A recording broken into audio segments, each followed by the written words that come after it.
So, Mr. Anders, you said Mr. Fadden's interview with CBC was just scratching the surface, and the Chinese Communist regime attempt by the political influence over Canada is far worse than what Mr. Fadden has revealed.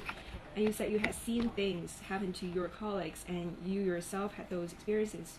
So what exactly you have seen and experienced? Well, I was approached by a fellow by the name of Harry Towers. He was 80-some years old, going on 90, so he was quite ancient. He had produced a documentary or a movie on South Africa called Cry the Beloved Country. And he came to see me, specifically to see me, from England. And he said that his mission was to get footage of Tiananmen Square, of the massacre that happened against those students in Beijing, Tiananmen Square.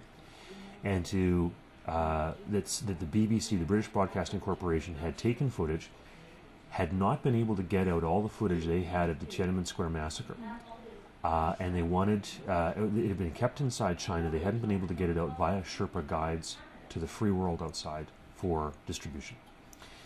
And he wanted me to find donors, sponsors, people who could help to get that footage out of China so that a documentary could be produced telling the world and China and people everywhere about what had happened at Tiananmen Square. And he wanted to do it around the time of the Beijing Olympics to show China's real face to the world rather than what they were putting on as a show at the Beijing Olympics. Which, you know, sounded for somebody like me who's very concerned about the human rights abuses inside China to be a pretty noble thing. I met with him. He met with a few other members of Parliament as well when he was there. People that he asked me whether or not they were sympathetic, etc. So he was mapping out who were sympathizers with regard to human rights abuses inside China. And then I found out months later, before his death, that he was a double agent for the KGB, that when money had dried up from the Soviet Union, he had switched over to working for Beijing, and that he had been very involved in bringing down the Heath government, conservative government in the United Kingdom, over what was known as the Profumo scandal, where young women, British models in their 20s, were encouraged to fraternize with British politicians. They would, after having relationships with these men, come back and relate whatever they knew or whatever they found to these gentlemen. These girls had no idea what was going on.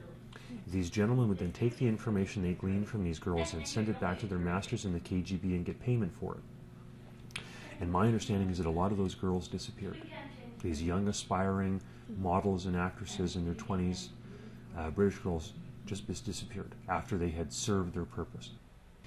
And so my blood ran cold when I realized that a man who had done that to these young women, right, had been sitting next to me, like as far as you're sitting from me now, and had been pumping me for information.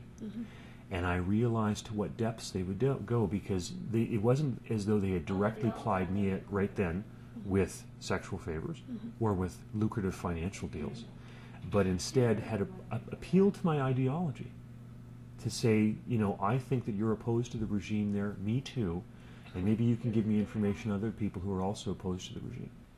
Right? It's very clever. And so that was very disturbing. So that's one thing that I faced.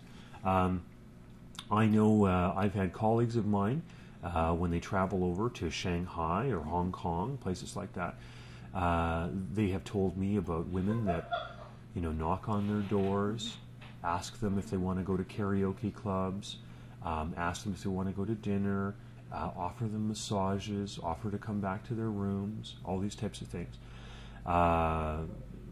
You know, I have been offered a lucrative business venture, if you will, and I know other members of Parliament have had the same. I was renting a property once that only had 4 bedrooms. I had 2 of them rented, so 2 were not rented. The rooms were only going for $450 a month, and I had somebody who was a professor here who brought over students from mainland China, and one of his contacts, they offered me to rent them 5 rooms at $500 a month, which was more than I was offering. More rooms than I had and more money than I was asking. And I said, well, you understand, of course, that I only have 4 rooms and that 2 of them are currently occupied. And they said, it doesn't matter. We'll double bunk for the other rooms, that's fine. So they were basically offering me, you know, $1,500, $1,000 a month, whatever you want to call it, all right? But that was one of those things where it's a better than market rate business deal. It sounds too good to be true, and indeed it is, because I believe that what they were trying to do was influence me with that slightly lucrative business deal of $1,000 or $1,500 a month in order to buy my support and favor, you know, for their cause, regime, etc., whatever, right? And I can think of other members of parliament who have went over to China, had very much my view of the world, had concerns about the human rights violations, etc. Went over on a lovely trip to Shanghai, stayed in a 5-star hotel, had young women who spoke impeccable English, who dressed in Prada, you know, talked to me about how much they wanted to be less like the West and all this type of stuff, and you know, China was changing and things were so good, and you know, and they came back with lucrative business deals, and then they were saying, well, you know, things aren't as bad as I thought over there. You know, they want to be just like us. You know, it's the regime is changing. Positive things are happening. Things are good. You know, progress is being made. It can't happen overnight. We should be happy. You know, all that type of stuff, right? Yeah.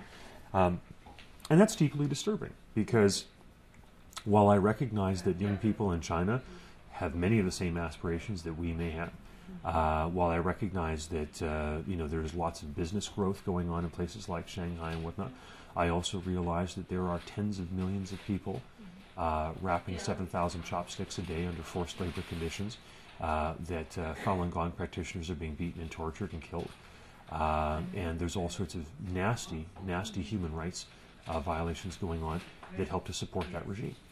And so, you know, I think that when people see a product that is cheaply manufactured in China, they have to understand that often it's the fingers, you know, of Falun Gong practitioners or various other political prisoners that are being driven to bleeding, making those products that are helping to subsidize those cheap labor rates. And they, you know, I've met people who had to wrap 7,000 chopsticks a day, you know, as part of their political prison confinement.